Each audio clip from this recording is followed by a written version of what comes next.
founder Rajendra Pawar, Councillor Sifadani, others, distinguished guests, ladies and gentlemen.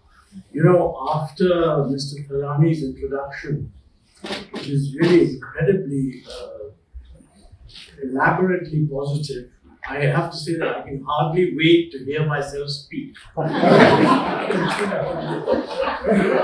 You know, just to tell you that I don't have prepared text, nor have I consulted ChatGPT. I should have thought about that. I just have these notes which I wrote 10 minutes ago. But I think the main reason for that is that the problems we're going to discuss, the challenges ahead, are actually very complex and they're very interrelated. And be assured that I'm not going to lay out what we should do. That is really something that has to be worked out right. It's a bit like a maze. You know, normally in a maze, there's only one way to get out. This is a maze in which there are many different ways to get out and many dead ends. So you can't really say that this is the way to do it. There may be one or two other ways to do it. And all these problems are interconnected. So I'm going to leave the thought. My objective really is that at the end of this lecture, you should all have the feeling that you've understood why it's so complex, not that you've understood the solution. And I think if people did understand why it's so complex, then there would be more useful thinking on how to address the problem. So in a sense, the worst thing to do in the present situation is to be clear and decisive. I mean, most people in India feel that the problem with planning, innumerable people used to tell me, sir, your plans are very good, but they're not implemented. It's quite possible that some of the plans that are being invented don't deserve to be implemented. So the critical thing in my view is not decisiveness and decision making. It is an openness to realize that there may be many different solutions. I think, Rajendra who said that, or somebody who said that, gave the example of surgery, Mr. Thalani, that the time must be just right. That's certainly true for surgery. But you know, what is also true for surgery is that if you had done physiotherapy early enough, you may not have needed surgery at all. So this is the problem we face, is that kind of problem. Okay, so what is the problem? I think the problem is that the world we are moving into is going to be very different from the world in the past. I hear a lot. I think there's now a consensus that the 1991 reforms that were brought about by Narasimha Rao and Montek Singh, and both these guys were very decisive, very clear. They had a pretty wide team. I was privileged to be one of them. And I think things went very well. At the time, it was controversial. People who didn't like it said, oh my God, this is terrible. But looking back, if you get away from the political controversies of today, I mean, the good thing about a democracy is there's always a controversy. If there isn't a controversy, it's not a democracy. So let's be clear about it. If you want to be a democracy, you should be able to say, what is the other point of view, or whatever it is you think you approve of. But I think looking back, people from different sides of the present political spectrum kind of agree that 1991 was a major reform. And then they always say, well, we need a similar reform today. The main point that I want to make is that that's not necessarily the right solution, because I think 1991 was a very simple problem. I mean, the rest of the world was fine. We were the ones that were mucked up. We were doing things that nobody else was doing, and all we had to do was junk all of that. That's difficult, but it's intellectually not very complex. Today, nobody knows what to do. I think that goes for the richest and most powerful country, and it goes to the rest of us. So what are the 4 things that are going to make life difficult? And I've actually listed 6 for India. One is clearly geopolitics, and I'll say a few things about that. The second is technology, and I'll say a few things about that. The third is climate change, I'll say a few things on that. And the fourth is fiscal capacity to do what needs to be done. you know what, I think Raji said that moving from slogans to actual policies always involves some money. And that has to be fitted into whatever the fiscal constraints are. And there are two others which we need to think about, which are really new. One of those is urbanization. I'll come to that. And the last one is demographics. No. As I said, I'm not going to provide a solution.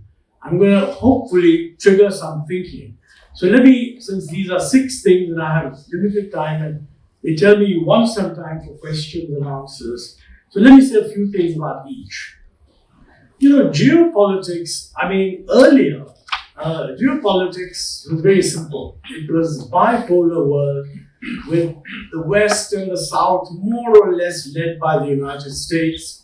And then you had Russia and the communist bloc, which was not terribly integrated. And so trade, etc., took place in the first bloc. Over time, somewhere around 2000, a little before that actually, the Chinese decided that they were going to open up, and the United States actually decided to help them. And they decided to help them because they felt that this would make them less of a threat and less sort of an opposing group. China would not have been able to do what it did if they had not been helped by the United States to get into WTO markets open and all that kind of thing. Incidentally, you mentioned engineering. You gave the impression that perhaps not having an engineer is good for the economy. This is not actually true because, you know, 90% of Chinese decision makers are engineers. And the 90% of ours are certainly not engineers. Many of them don't even have degrees. So I wonder if you would ask me what would happen if 90% of the politicians in India, referring to both the center and the states, were engineers. You can be very sure that the economy would do a lot better. The economists you will always get. You know, the economists are like bees which sort of hang around wherever there's something to eat. So don't worry about the economics. This change, the big change in geopolitics came about when the Chinese explicitly decided sometime in 2010 or so that look, we've now got out of the low-income category, which they were like us, and we've got into the middle of the middle-income category, and we need to think ahead. And they made a 20-year plan to basically equal the United States. Now remember, they had the ability to do that because they're not running a system where democracy introduces a million constraints every time.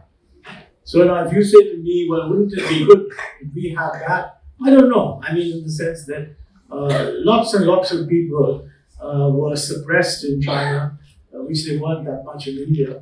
So whether I would like to spend my lifetime in that kind of a world, I'm not sure. Or I am sure I wouldn't like to. So therefore, I think you have to make some concessions. But I think we should be doing better than we are. And that is a dysfunctionality of our politics.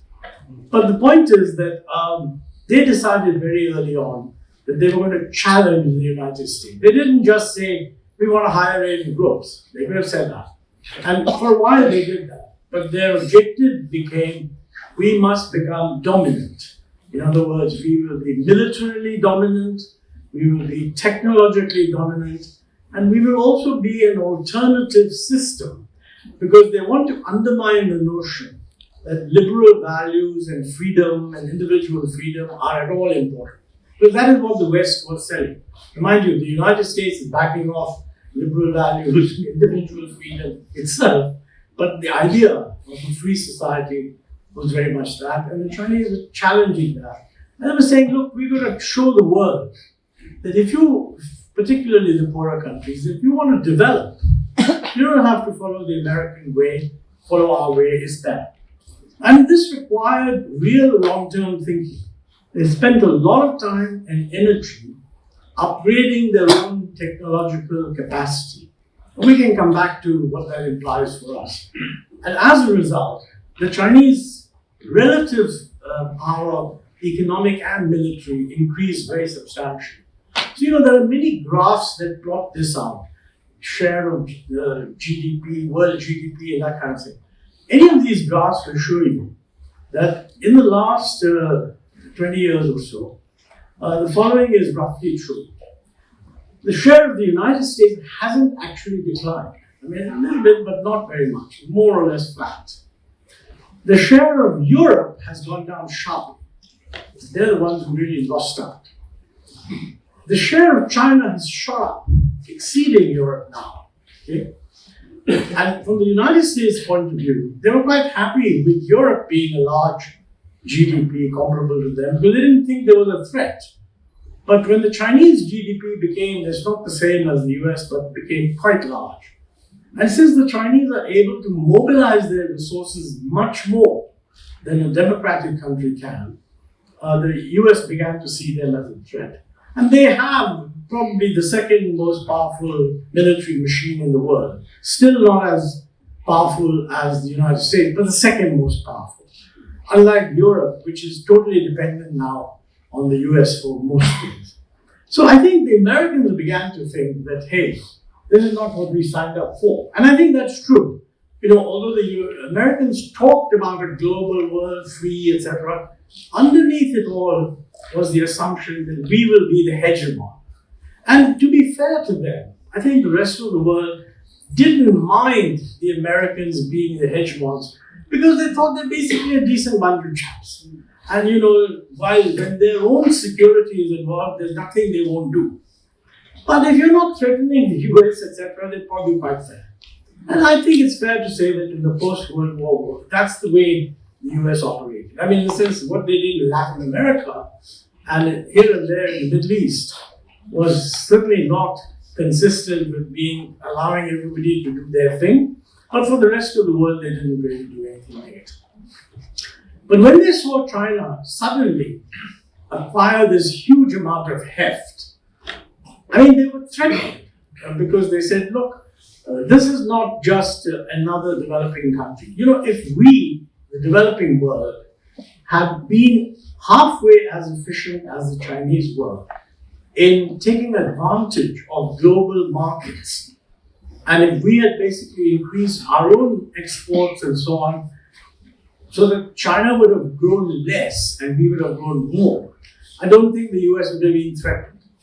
I mean, they're threatened because there's one country which is ruled effectively by one person who now has a GDP almost up to the US level. And that basically is a big geopolitical change. Then I think what happened was that, you know, if you go back to Biden's time, before Trump too, the approach of the US was that, look, China is a threat because they're stealing our technology. Okay? They didn't give them credit that they might be doing a lot of it themselves and they don't have to steal. So they said, look, we must restrict technology to China. There's a departure from the global trading world, but only to China. I mean, that's what the US called small yard, high fence. So in other words, in the US economy, there's a certain area where we just don't want Chinese imports and we erect a high fence, but otherwise the economy is open. That changed under Trump. And it now changes not just China that Mr. Trump's administration feels is a threat, but they in fact generalize the threat to all countries. In fact, at one stage, Mr. Trump said that any country that has a trade surplus with the US is being unfair to the United States, even if it's a tricky little country. I mean, in the case of Europe, for example, Europe has a goods trade surplus with the United States and a huge services deficit with the United States. And if you take the two together, they're really not imbalanced all that much. But the US focused on the trade deficit and said the Europeans are being unfair, so they're going to slap on tariffs to them. So the United States decided to slap on tariffs to everyone, not just China. And this is a big change because this implied that the US was redefining the economics of global trade and basically tore up the trade chapters of any economic textbook.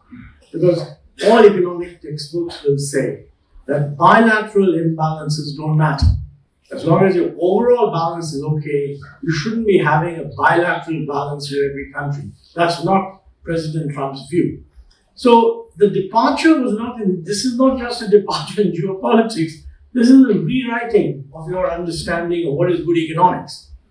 And many professional economists in the United States have pointed this out, but far fewer than in the earlier days. And the reason for that is that they feel insecure that government funding to their institutions, research institutions, might be cut down. You know, after the Great Depression, after the stock market crash in 1929, the Smoot-Hawley tariff in the United States was raised quite high. At that point, 1,000 economists in the United States wrote a letter to the president saying, do not sign this bill into law because it's very bad. No such protest this time. And that's quite a remarkable. Very recently, the former Secretary of the Treasury, Janet Yellen, and she's a very distinguished economist, she's the only one who got up and said that these policies are bad. They're bad for the US.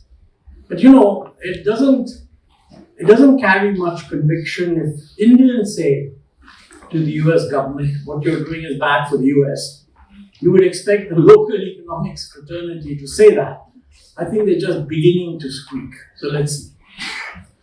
So this is on geopolitics. What has happened is that the earlier assumption that the world is open for trading has been greatly disrupted.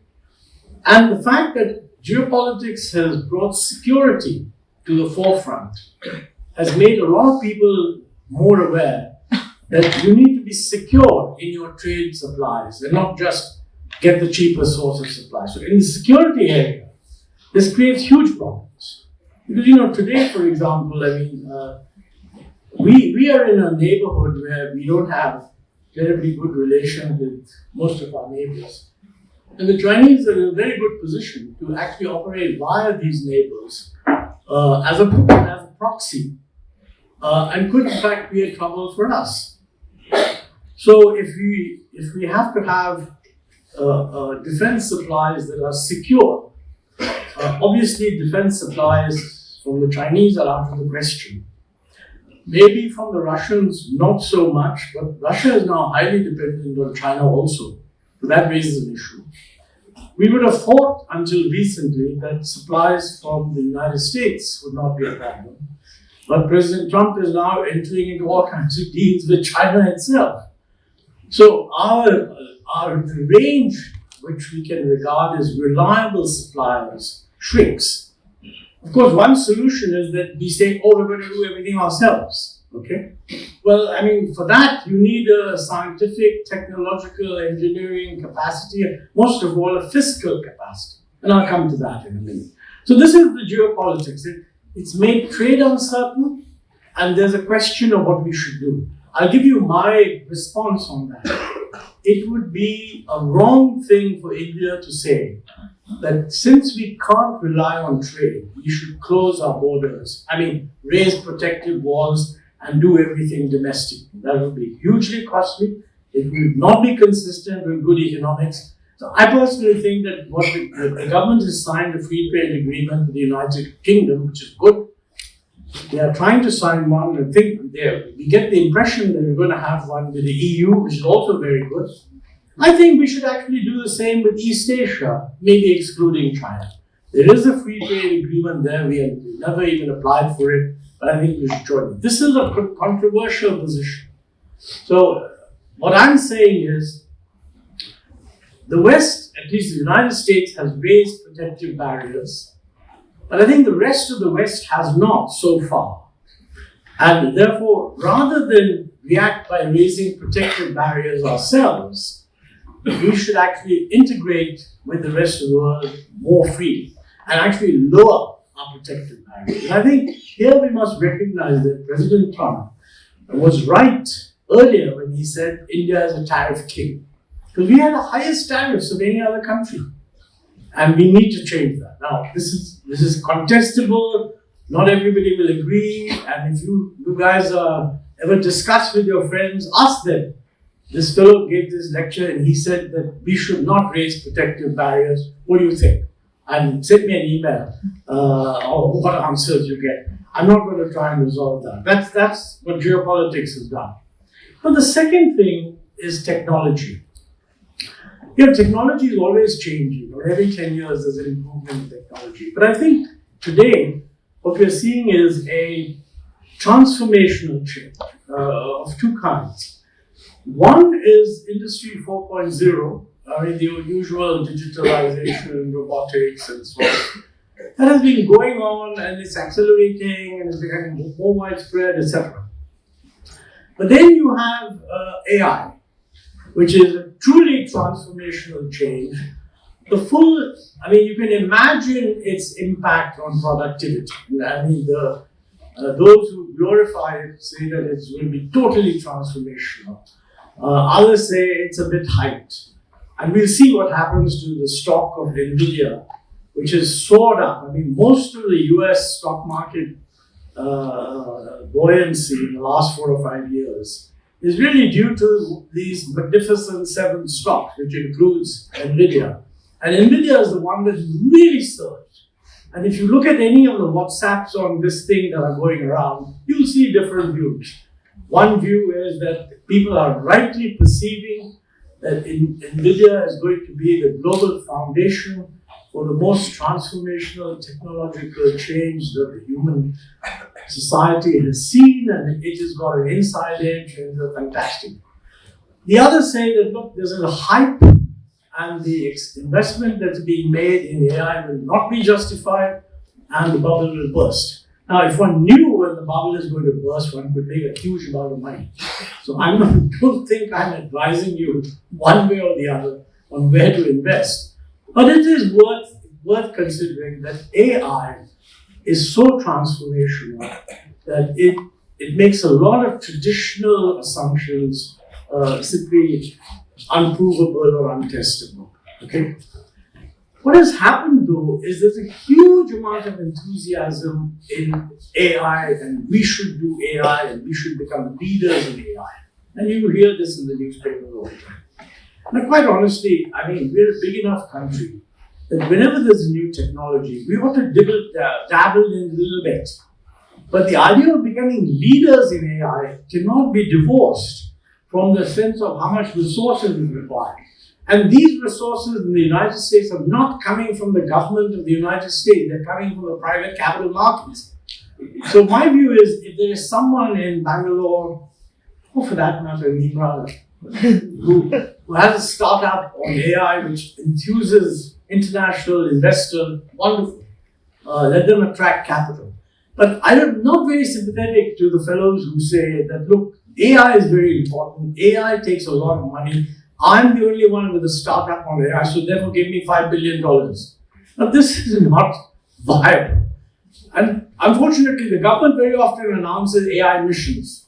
And we don't quite know what the amount of money is going to come out of it. And if you're investing a few $1 million, I think that's fine. And if there's someone who, with a few $1 million, can really get to a position, has a good chance of getting to a position where he can attract investor capital, that's great. But the idea that the government should be investing all this runs into the problem of fiscal balance, to which I will come. Okay? I think it's also fair to say that we have another choice. Let's recognize that AI is possibly very important. Is it more important right now to spend all our energy in getting to the forefront of generating AI technology? Or is it more important to imbibe AI technology in our actual processes and works? Hardly anybody talks about the latter. And my impression is that other than putting in humanoid-like chatbots, so that when you call something, and instead of getting a response which says, if you want to know about your current accounts, press 1. If you want to know about your savings account, press 2. If you blah, blah, you get someone saying, hi, Montek, how are you like today? What can I do to help you? And then you say what you want, and it gives you an answer. Now, that's what an AI chatbot, that's quite easy to do. And I believe 1 or 2 of our companies are moving in that direction. But other than that, actual use of AI to achieve process efficiencies at the floor level, factory level, I don't think that much of that is being done. So really the question we should ask ourselves is, how much energy should we spend now in using AI to increase productivity, as opposed to dreaming of becoming leaders in AI technology and beating the hell out of NVIDIA? Great if we can, but it's a different ballgame. I think one of the issues with this technology, which is quite important, and that is what's it going to do to employment. Virtually everybody, this has been a problem with all technologies. Every technology improves human productivity, labor productivity. That means given fixed labor productivity, given the fixed amount of demand for the output, you need less labor. Now, if the economy is growing and labor is scarce, that's very good, because you are able to release labor to do other things. We are not in that position. Labor is plentiful in India, and the economy is not growing nearly as fast as it should. So, if we had achieved the growth rates needed for Viksit Bharat, which is about 8+%, then I can see the point that you bring in AI, it's not going to make that much difference to the growth of employment. But if our growth rate remains 6.5%, and you bring in a lot of AI, then in the formal sector, there will be a decline in employment. And you're seeing some of that in the newspapers when they say that, the bigger TCS and Infosys and these firms are not hiring as much at the entry level as they were doing earlier. So, that's an issue, again, you have to face. My own guess is that we should not discourage the use of AI in the process industries, because if you want to appear competitive and be competitive in the world, the kinds of standards they require will probably require you to use AI more than you're doing now. And if we fail to do that because we want to protect employment, we just make the companies look less efficient. But having said that, it just puts greater emphasis on how much we need to do to generate more employment. Because the social equilibrium of the country depends crucially on young people getting not just jobs, but good jobs. There are a lot of jobs that are being produced in India that nobody wants. The real problem is that the aspiration for jobs has now got to the level where younger people only count an employment as employment if it comes up to whatever their aspirations are. They're not huge, but they're better than the lowest level jobs that are available. So I think that's one aspect. How to handle this on technology is one issue, is a key issue. Let me now turn to climate change. I'm probably running out of time, so I'll go a little faster. I think the facts of climate change are now known to everybody except the President of the United States. He's declared that this is a orange horde. And hopefully the world's largest collection of scientific talent, which is also in the United States, will persuade him. Otherwise, there'll be no point in me trying to do that. So let's assume that'll happen sooner or later. But there's no question for India. You're going to have rising temperatures, you're going to have more flooding, you're going to have more concentration of rain in an unpredictable manner. You have rising sea levels, and certainly all over the coast.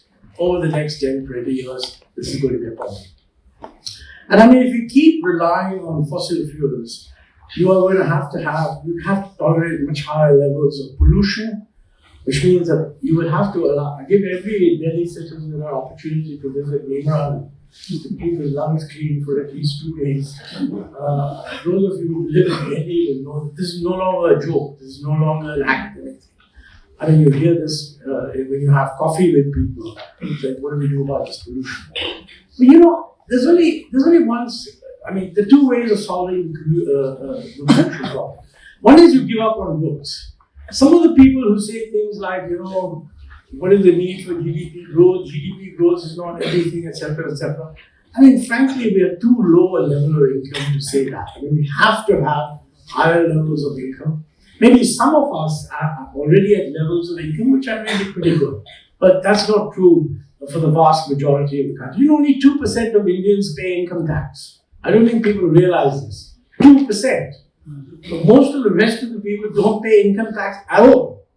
And those are the guys who are not able, by definition, to get purifiers and all these wonderful things that the rest of us can't afford.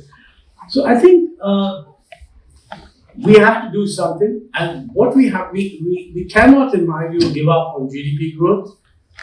And therefore, the solution lies in either becoming more energy efficient, but GDP will require energy. There's no question about that. So there are two things you can do. One is to become more energy efficient, so you produce more GDP for the same amount of energy. And there's a whole lot of things you can do for that. And the other is that the energy you use is non-polluting. So you use energy, but you move away from coal-based fossil fuel energy to renewable energy. That requires costs because, whereas solar energy is very cheap now, it's very peaked. I mean, you generate it for 6 hours in the day, whereas the demand for electricity goes through the day more or less. And as a result, you can only rely on solar energy if there's some way of storing it, and batteries cost money. And then this links to trade. It links to trade because solar energy is cheap if you can get solar cells that are cheap, and solar cells are cheap if you import them from China. And batteries are becoming cheaper and cheaper if you import them from China. Now, if you combine that with, that's fine, we want solar cells, but we also want batteries, and we want them to be produced in India for whatever good reason. Then they're not cheap. I mean, and that will be reflected in the energy price. So, I mean, then people say, yes, we need energy, but energy must be affordable. So I think when we think of a world, if you're moving into greater energy efficiency, this is the proposition that I throw to you, which you should, in your discussion with your friends, test out. And are we willing to recognize that if we want more energy efficiency, energy has to become more expensive? I mean, unless technology makes energy efficiency costless, people are not going to move out of an existing setup unless the energy itself becomes expensive. And the moment you say that, everybody says, we never agree to that. I mean, let's face it, this is the whole debate on whether we should have a carbon tax or not have a carbon tax. Now, the sensible thing, in my view, is to have a carbon tax. That will generate a huge amount of resources. It will make fossil-based energy much more expensive. It will not make solar energy expensive. People will shift out of fossil. The market will do that automatically. And the money you raise from the carbon tax, you can use to compensate those who need it. So if you want a sort of social welfare approach of help the poor, which is good, you have a fiscally consistent way of doing it. If you don't do that, then what you will be doing, you're trying to force people to move out of fossil fuels towards renewable energy. I mean, we do that. We have renewable purchase obligations that DISCOMs have to increase the amount of renewable energy from 20%, 24%, 30%, 35%. That is going to raise costs. But because it doesn't look like it's raising costs, it's felt to be somehow safer. Also, what happens is that you apply this thing, but whether the cost is raised or not depends on whether the state electricity board allows that to be translated into higher tariffs. And again, politics will interfere with that. So I think at the slogan level, there is now complete agreement that we must combat climate change. Bahut ho gaya, kuch karna chahiye.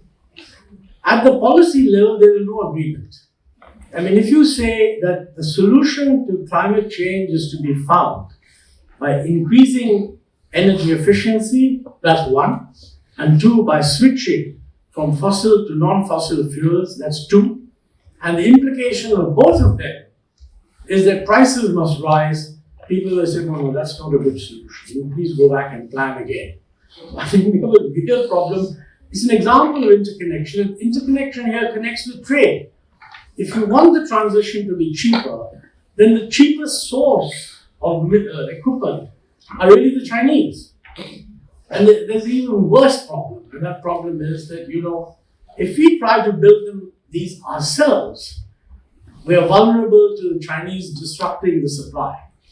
I mean, so in a way, if you're buying from Thailand, and Thailand's source is cheap, but they're not going to disrupt supply. But if you're buying directly from China, you have to take into account the security implications. So, I mean, this is an example of how climate change links up with geopolitics via trade. Difficult. Now, I won't say much about demographics and urbanization, except on urbanization. I do want to say that any projection of growth, Viksit Bharat and all that, any projection would suggest that the percentage of the population that has to be urban has to increase very markedly. And within 20 years, maybe 50-60% of our population will be urban. I'm just making the point that the governance structure that we have for the expansion of cities and for investment in city infrastructure is totally incapable of achieving that objective. Totally. Because at the moment, the burden for this additional infrastructure has to be borne by someone. And logically, you would think it's the municipality that is creating the infrastructure that should pay for it. And the only way that can happen is if they have decent property tax. Our property taxes are the lowest in the world. How many of you have relatives abroad? No one? Very few. Okay. Those of you who have relatives abroad or friends who have relatives abroad, just make a comparison. What is the property tax your parents pay on whatever home they have, if it's in a major city in India?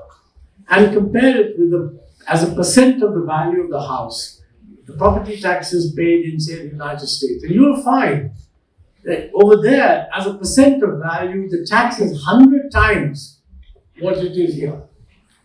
So, all these people who come from abroad and say, hey, what is this? What kind of a city are you living in? Roads are rotten, etc., come to my city. The fact is they're paying for it. We are not paying for it. And we've now come to the state where the cities, in the old days, the cities were small. So, the general tax revenue would provide the money. Now, and certainly in the next 20 years, the city is going to be big. General tax revenue will not pay for it. So, unless municipal raising of revenue through property taxes is not just reformed, it's revolutionized. It's not going to happen. And by the way, there are a lot of people here who are very influential in cities, and I know concerned about the future and climate change. This is an aspect that is not driven home. Most people who run cities do not want to raise property taxes. Most politicians don't want to raise taxes. They want to give away money. But then there's no point thinking that we're going to transform ourselves as, AQI will go down to 100 from 500 or something. It won't happen. So, let me just close now on the fiscal capacity. That's an important issue. See, if you just make up a list of slogans, they all look very good. Let me give you some examples of slogans which look very good and which, if I were to take a vote, everybody would vote yes. Number one, we must spend more on education. Everybody raise their hand. Yes. Typically, the amount that you have to spend on education extra is about 1% of GDP. Okay. Everybody will say we need to spend more on public health, particularly in the aftermath of COVID. And again, if you compare what we spend with what other developing countries spend, we probably need to increase that by 1% of GDP. Everybody would say we need to spend more on defense. The world has changed, we're living in a different world. Our defense expenditure is less than 2% of GDP. If we really want to meet the new security threats that we face, I would not be surprised if the long-term spending on defense that we have to do may have to increase by half to 1% of GDP. I'm saying this over a 5-year period. It doesn't have to be done immediately. So that's 1 plus 1 plus 1. If you want to manage climate change, You need a new kind of infrastructure that will be suitable for managing climate change. That's easily another 1% of GDP. And finally, that's 4%. Finally, technology, research, both for agriculture and for the rest of the economy. The amount of money we spend on research is much lower than most countries. The government actually is doing more than the private sector. And the biggest failure is in the private corporate sector. As a share of revenue, the big high-tech, the tech companies in the United States spend almost 10%, if not more, of revenue on R&D, whereas our big guys spend less than 1% of revenue. And I think the government also needs to spend more. So I think most people would say on research, particularly agricultural research, which is relevant for climate change. So all the seeds we've got, the productivity of those seeds are highly questionable if the water availability changes and the heat stress increases. So another 1%. That's 6% of GDP.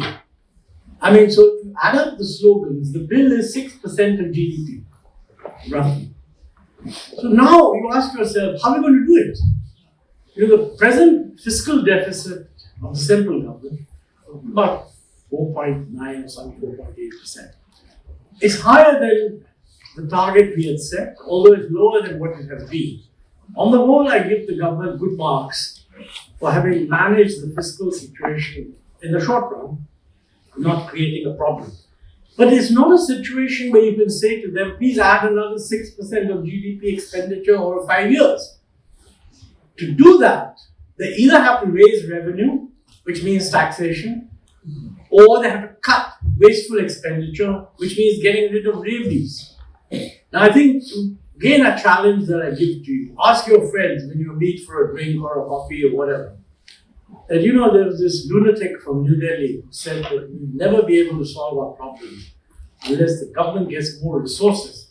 And he's asked us to think, should it be through more taxes or should it be through cutting useless expenditure? And see what people say.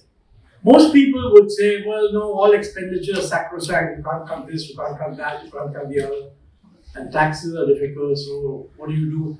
The easy thing to do would be say, do borrow, more borrowing. But you know, our debt to GDP ratio also above the target and is higher than many other developing countries. So I don't think we can transit to Viksit Bharat if the debt to GDP ratio is getting worse and worse. So these are examples of how the large number of slogans that come to mind to deal with each of these things have interrelationships, and many of them feed back directly into the fiscal deficit. The fiscal deficit, for example, on self-reliance, people will say that, look, okay, you don't want to put high tariffs, that's okay, then let's subsidize the domestic industry. Very good, that's true. I mean, subsidizing the domestic industry does not harm the Indian consumer. It just helps the Indian producer. But it adds a burden on the fiscal deficit. If the fiscal deficit was in very good shape, we could say, let's add 1% more of GDP for PLI schemes. At the moment, what we've got is a very small amount. And I don't know how it's functioning, but it's certainly not going to achieve the kind of production transformation that we need. So here's another linkage which needs to be done. So it's a Gordian knot that has to be somehow unknotted. I said I wasn't going to give you solutions. There are solutions, but they need to be discussed and their complexity understood.